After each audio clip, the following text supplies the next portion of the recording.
Welcome to my YouTube channel simple learning. तो rational number part 2 में आपका स्वागत है। अगर अभी तक आपने चैनल सब्सक्राइब नहीं किया है तो जल्दी से चैनल को सब्सक्राइब कर ले और बेल आइकन को प्रेस करना ना भूले। तो चलिए बिना समय गवाए शुरू करते हैं। पार्ट 2 में सबसे पहले हम क्वेश्चन करते हैं, right 3/77 and 64/-2 in standard form. Standard form में लिखना है। तो सबसे पहले हम जान लें कि स्टैंडर्ड फॉर्म होता क्या है। किसी भी रेशनल नंबर को स्टैंडर्ड फॉर्म में लिखने का मतलब है कि उसको हम पी बाई क्यू के फॉर्म में लिखते हैं और वहां पे डिनोमिनेटर हमेशा पॉजिटिव होना चाहिए और पी और क्यू का कोई भी हाईएस्ट कॉमन फैक्टर जो हो वो 1 ही हो, 1 से ज्यादा नहीं होना चाहिए। तो वैसे केस में हम रेशनल नंबर को कहते हैं it is in the standard form. P by Q होना चाहिए और पी और क्यू का कोई भी कॉमन फैक्टर नहीं होना चाहिए अदर देन 1। तो चलिए शुरू करते हैं हम। यहां पे 33/77 है, तो यहां पे ये 11 के टेबल में दोनों आता है, तो 11 से दोनों को हम कर देते हैं डिवाइड।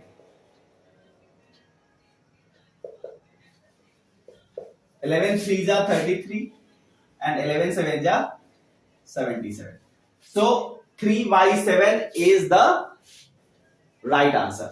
3/7 क्या होगा आपका? स्टैंडर्ड फॉर्म में होगा क्योंकि यहां डिनोमिनेटर पॉजिटिव है और 3/7 में 3 और 7 में कोई भी कॉमन फैक्टर नहीं है अदर देन 1।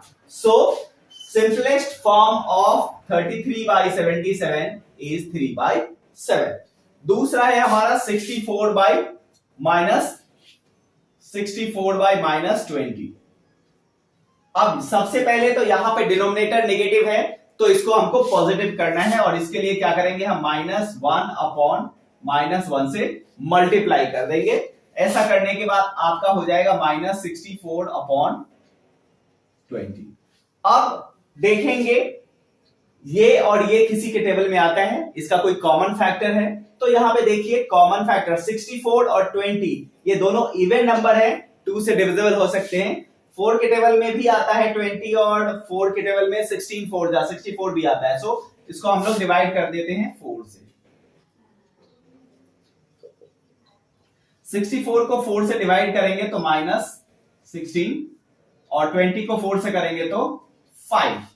अब यहां पे -16 और 5, 16 और 5 में कोई भी कॉमन फैक्टर नहीं है क्योंकि 5 का फैक्टर होता है आपका 1 एंड 5 और 16 के फैक्टर हो जाएंगे 1 2 4 8 एंड 16। तो इन दोनों में कोई भी कॉमन फैक्टर नहीं है अदर देन 1।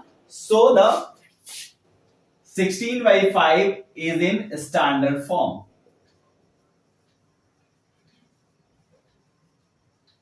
तो ये हो गया हमारा, दोनों नंबर को हमने कर दिया स्टार्ट। नेक्स्ट क्वेश्चन करते हैं। नेक्स्ट क्वेश्चन है आपका, find x such that rational number in the following pairs become equivalent. ये दोनों पेयर इक्विवेलेंट है तो इसमें हमको x का वैल्यू निकालना है। तो चलिए यहां पे करते हैं। यहां पे है नंबर हमारा 9/-5 और x/10।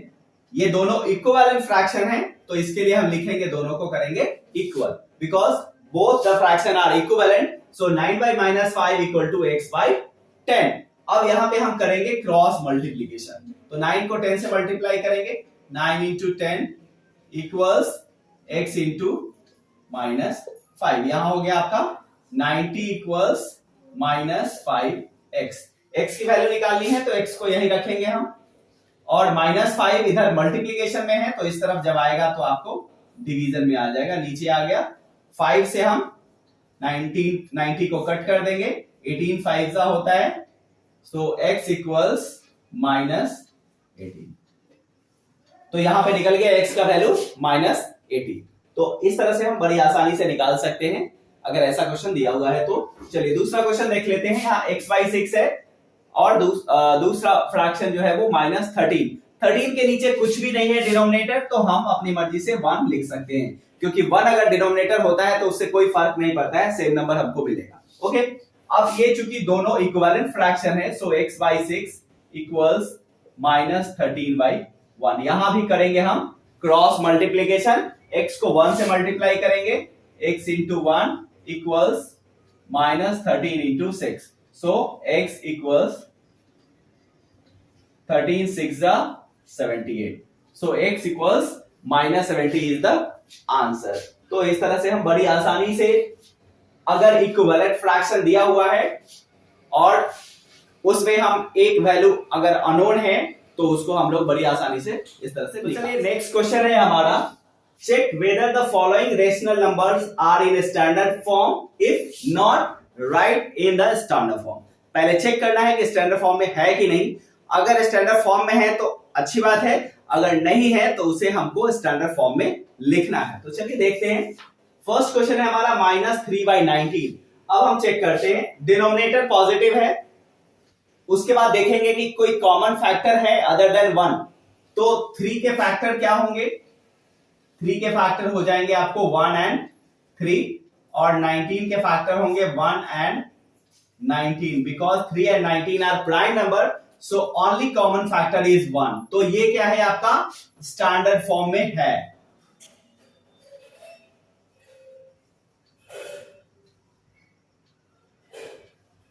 इन स्टैंडर्ड फॉर्म। दूसरा क्वेश्चन चेक करते हैं, नीचे डिनोमिनेटर पॉजिटिव है तो ठीक है, एक कंडीशन हो गया। दूसरा p/q में अब हम देखते हैं फैक्टर, 14 के फैक्टर।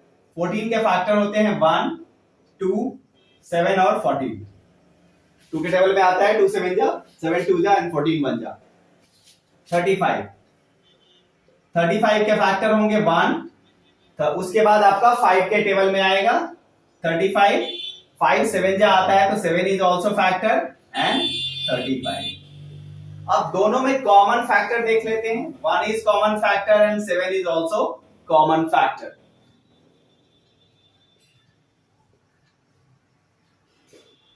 कॉमन फैक्टर यहां हो गया 1 एंड 7। तो यहां पे हमको क्या करना पड़ेगा, 7 से डिवाइड करना पड़ेगा ताकि इसको स्टैंडर्ड फॉर्म में हम, तो 7 2 जा 7 5 जा, ये हो गया आपका 2/5। अब ये हो गया आपका स्टैंडर्ड फॉर्म। ओके, चलिए तो ये दूसरा क्वेश्चन हो गया। अब तीसरे क्वेश्चन को चेक करते हैं। 8/-72, यहां तो सबसे पहला डिनोमिनेटर नेगेटिव है, तो सबसे पहला काम करना है कि डिनोमिनेटर को पॉजिटिव कर देना है। तो इसके लिए हम क्या करेंगे, -1/-1 से मल्टीप्लाई करेंगे, तो ये हो जाएगा -8/72 इंटू 172 और माइनस इंटू माइनस प्लस। अब ये हो गया हमारा -8/72। अब ये हो गया हमारा पॉजिटिव डिनोमिनेटर। अब चेक करेंगे कि कॉमन फैक्टर है। अब देखिए ऊपर 8 है, नीचे 72 है, 8 के टेबल में ही आता है 72, तो 1 के अलावे 8 तो कॉमन फैक्टर है। तो ज्यादा कुछ ना करते हुए सीधे हम क्या करते हैं, इसको 8 से डिवाइड कर देते हैं। 8 1 जा 8 और 8 9 जा 72, तो ये हो गया -1/9। अब ये हो गया हमारा स्टैंडर्ड फॉर्म में, तो हमने इसको कर लिया स्टैंडर्ड फॉर्म में। तो इस तरह से ये भी क्वेश्चन आपका कम। चलिए नेक्स्ट क्वेश्चन करते हैं हम। नेक्स्ट क्वेश्चन है आपका फिल इन द ब्लैंक्स। यहाँ पे दिया हुआ है इक्विवेलेंट फ्रैक्शन, 3 इक्विवेलेंट फ्रैक्शन दिया हुआ है और यहाँ पे एक नंबर मिसिंग है दोनों में, तो इसको हम कैसे करेंगे देख लेते हैं। अब देखिए 2/7 equal to 8/...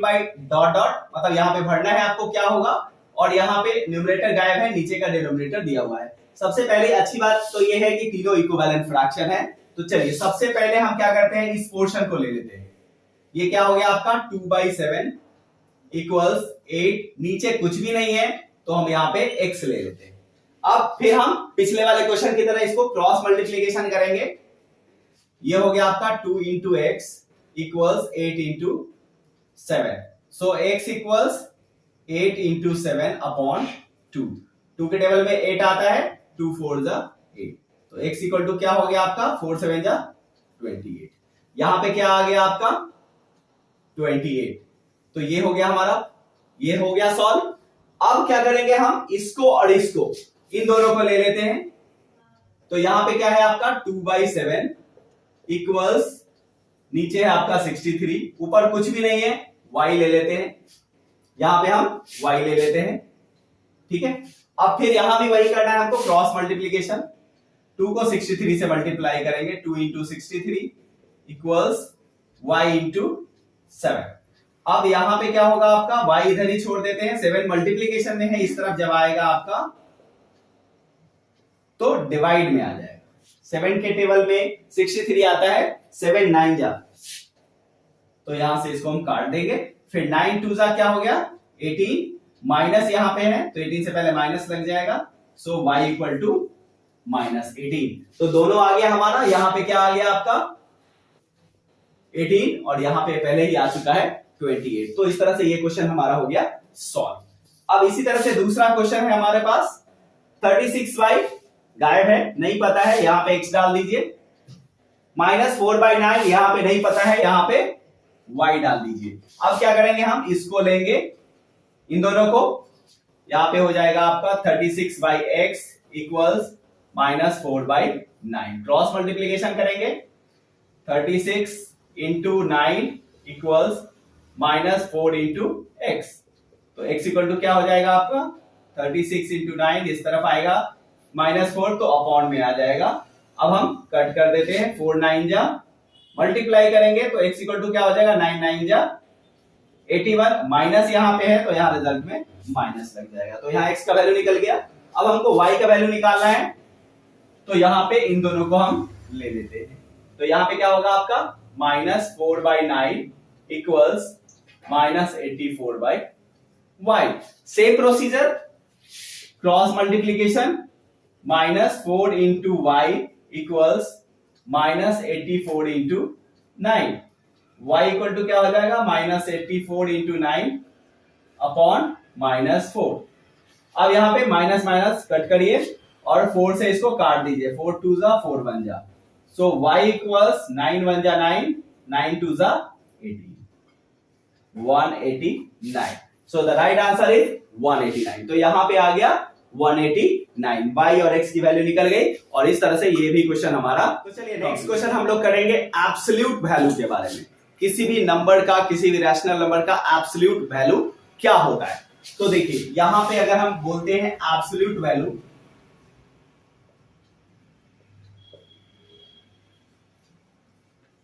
of rational number,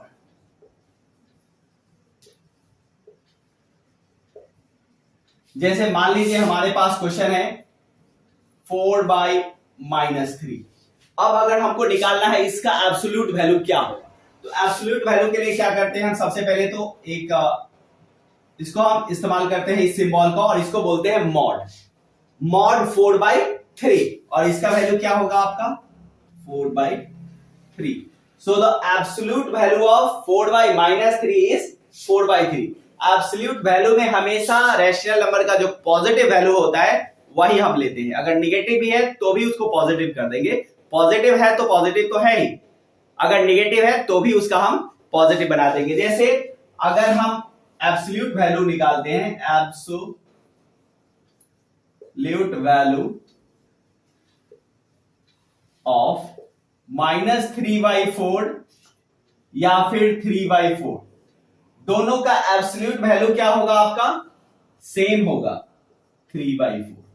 absolute value of -3/4 या 3/4, दोनों का वैल्यू क्या होगा आपका 3/4, पॉजिटिव 3/4। एब्सोल्यूट वैल्यू किसी भी रैशनल नंबर का जो पॉजिटिव वैल्यू होता है उसको हम लोग बोलते हैं। अब हम लोग रैशनल नंबर को नंबर लाइन पे कैसे डिनोट करेंगे ये सीखना है हमें। तो अगर हम बात करते हैं डिनोट -8/3 ऑन नंबर लाइन,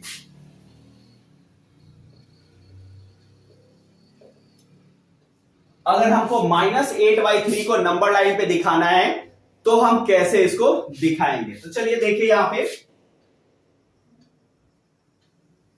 ये हो गया हमारा नंबर लाइन, बीच में हम ले लेते हैं 0, राइट साइड में पॉजिटिव नंबर लेते हैं और लेफ्ट साइड में निगेटिव नंबर लेते हैं। अब यहां पे देखिए नंबर है हमारा -8/3।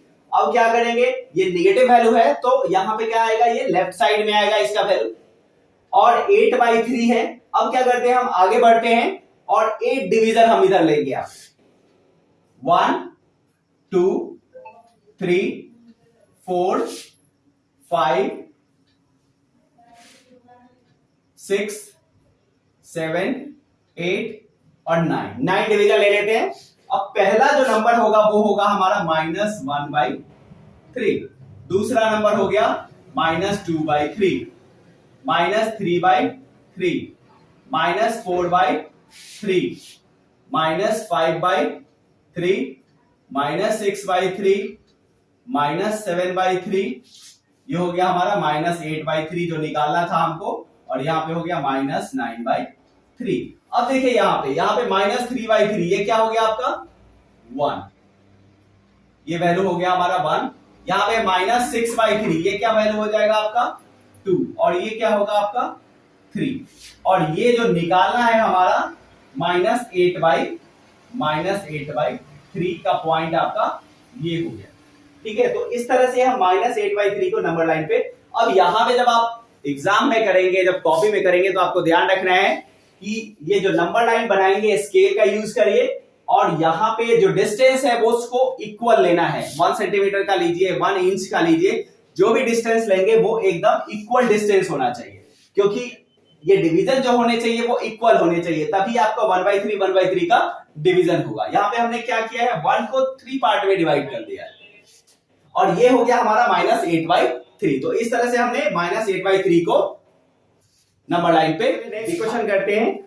2/-3 इसको हम नंबर लाइन पे डिनोट करते हैं, 2/-3 इसको हमको डिनोट करना है नंबर लाइन पे। अब देखिए यहाँ पे नीचे नेगेटिव है, तो सबसे पहले तो हम इसको ऊपर लेके शिफ्ट कर देते हैं, नेगेटिव नीचे से हटा देते हैं, तो ये हो गया आपका -2/3। 2/-3 किसके बराबर है, -2/3। अब इसको हम नंबर लाइन पे डिनोट करेंगे। सबसे पहले हम नंबर लाइन बना लेंगे, ये हो गया हमारा 0, इधर दे सकते हैं, कोई जरूरत नहीं है, इधर आपका 1 2 3, ये हो गया हमारा। अब निगेटिव नंबर है, चलिए यहां से शुरू करते हैं, -1/3, -2/3, -3/3। यहां पे गया आपका -2/3, तो चलिए यहीं पे आ गया हमारा -2/3, और 3/3 क्या होगा, ये आपका -1 हो गया। तो 0 और -1 के बीच में आ गया आपका -2/3। हमने क्या किया, 1 को 3 पार्ट में डिवाइड कर दिया, और यहां पे -2/3 आपका दूसरे पार्ट पे आ गया। तो इस तरह से हमने -2/3 को भी नंबर लाइन पे डिनोट कर दिया। तो इस तरह से आप किसी भी नंबर को, किसी भी रैशनल नंबर को डिनोट कर सकते हैं नंबर लाइन पे। अगर आपको वीडियो पसंद आया हो तो मेरे वीडियो को लाइक करें, दोस्तों के बीच में शेयर जरूर करें, और अगर आपको कोई दिक्कत हो तो कमेंट बॉक्स में कमेंट जरूर करें। चलिए।